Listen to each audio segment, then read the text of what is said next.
The following story is true, and it occurred in 2009 in Los Angeles, and I'll give you a few chances to guess the solution. A young, healthy woman came into the emergency department by ambulance, and she was obtunded, confused, unable to communicate anything, and she looked pale and very sick. Her blood pressure was only 50/30, dangerously low, and no one knew exactly what happened to her. They gave her aggressive intravenous fluids, and she improved very rapidly and was up and talking, but she couldn't really say what happened except that she was vaguely ill with symptoms like lightheadedness, nausea, and poor appetite, and just feeling generally fatigued for several days before coming into the emergency department.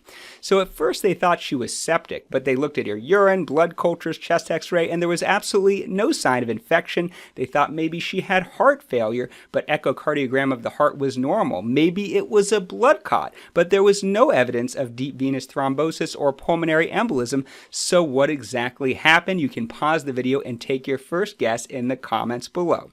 Now, the first hint I'll give you is the title of the video, that this occurred during Lent, the Christian holiday which celebrates Jesus' 40-day fast in the desert, and in modern times, people often give up a vice for Lent, such as cigarettes, or sweets, or chocolate, or whatever it might be. Hey, why not social media in modern times? So she gave up something for Lent. But what exactly could she give up that would cause her to have low blood pressure and make her so profoundly ill? Feel free to take your second guess in the comments below. So the next hint I'll give you is that this girl was a saltaholic. She just loved salty snacks all day, every day. She would eat pickles, even drink the pickle juice afterwards. Yuck!